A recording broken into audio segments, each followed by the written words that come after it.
Hai, kamu pengen napak tilas ke masa lalu nggak nih? Kita akan menyelami sejarah hutan Amazon untuk menyingkap misteri kota yang hilang. Buruan, ambil semprotan nyamukmu dulu sebelum kita berangkat.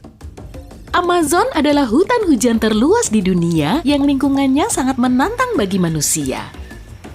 Tapi menurut cerita, hutan Amazon pernah jadi pemukiman luas dengan sumber daya yang melimpah. Beneran gitu nggak ya? Jangan-jangan itu cuma imajinasi kita.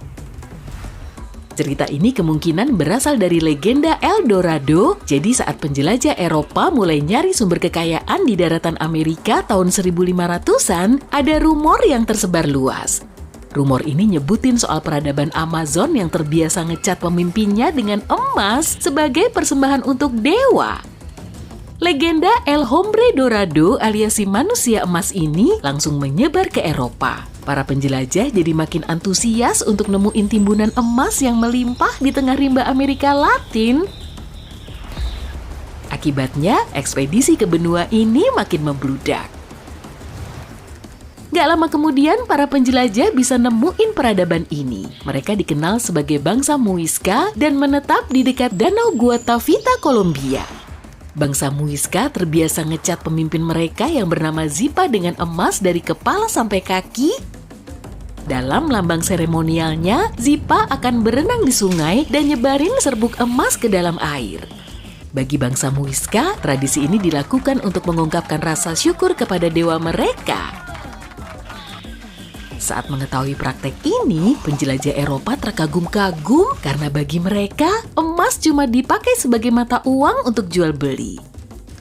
Makanya mereka mengira bangsa Muisca pasti punya timbunan emas di dalam rimba. Kira-kira begitulah awal mula cerita El Dorado.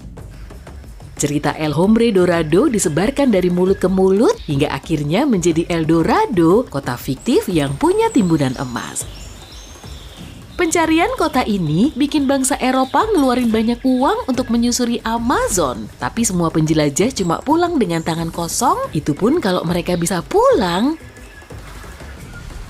Kita lompat ke awal tahun 1900-an. Institusi bergengsi asal Inggris The Royal Geographical Society nyari sukarela yang mau pergi ke Amerika Latin untuk melacak hutan hujan Amazon di perbatasan Brazil dan Bolivia.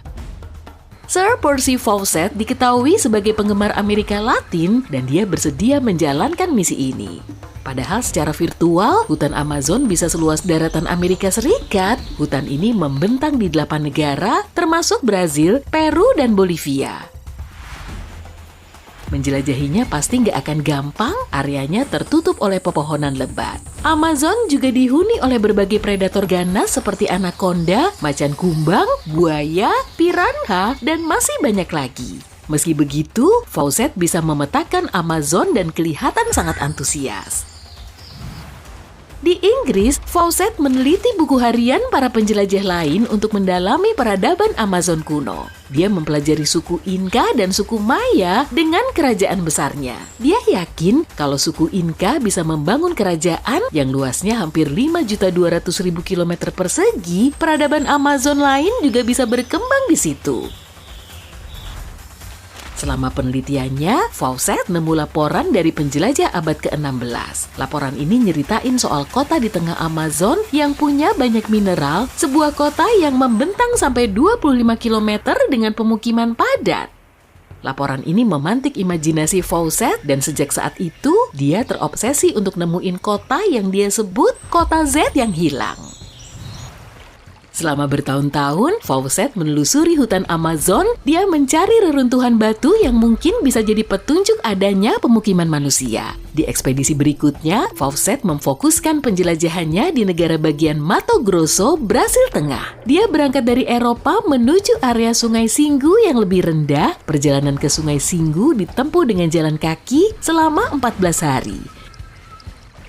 Lalu dia harus naik perahu kecil bersama ketua adat setempat yang familiar dengan area ini. Cara Fawcett berkomunikasi dengan penduduk lokal masih jadi misteri karena mereka cuma menguasai bahasa lokal. Sebagian saintis memperkirakan inilah yang menyebabkan Fawcett nggak bisa nemuin kota incarannya. Mereka yakin dia nggak bisa ngejelasin apa yang dia cari secara akurat.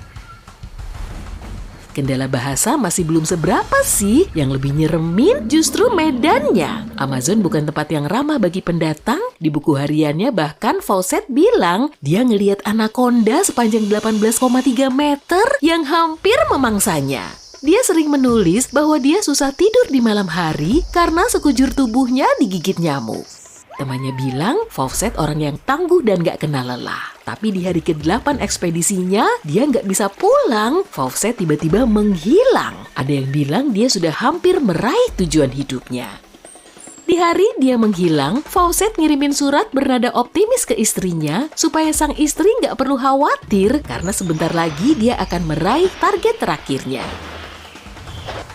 Setelah Fawcett gagal menemukan sisa-sisa peradaban, para ahli kala itu sepakat kalau hutan Amazon nggak bisa mendukung terbentuknya masyarakat besar yang kompleks, apalagi kota besar. Para ahli yakin kota Amazon yang hilang hanyalah khayalan. Lalu pada tahun 1960-an, penelitian lain mulai mengungkap bukti sebaliknya. Para saintis menemukan petak-petak tanah yang sangat subur, mereka menamainya dengan tanah hitam.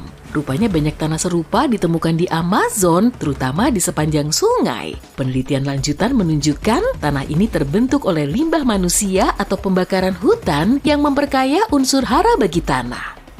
Oh, berarti penemuan tanah hitam ini ngebuktiin kalau pertanian berskala besar bisa aja pernah ada di hutan Amazon. Jadi kemungkinan di situ juga pernah ada pemukiman. Pada tahun 1990-an, di sepanjang Sungai Xingu, Brazil, tim arkeolog dari University of Florida mendapat temuan penting. Dengan bantuan penduduk lokal, mereka nemu parit panjang. Dan setelah memetakannya, mereka tahu parit ini menandakan adanya pemukiman besar. Ada sisa dinding pemukiman yang didesain secara cermat di sekitaran area lapang, bahkan sebagiannya berupa jalan menuju ke banyak pemukiman lain. Bagian Amazon yang ini aja udah lumayan luas loh, dan dulunya ada puluhan pemukiman. Para ahli meyakini bagian ini pernah dihuni 50 ribuan orang antara tahun 1250 sampai 1650 Masehi.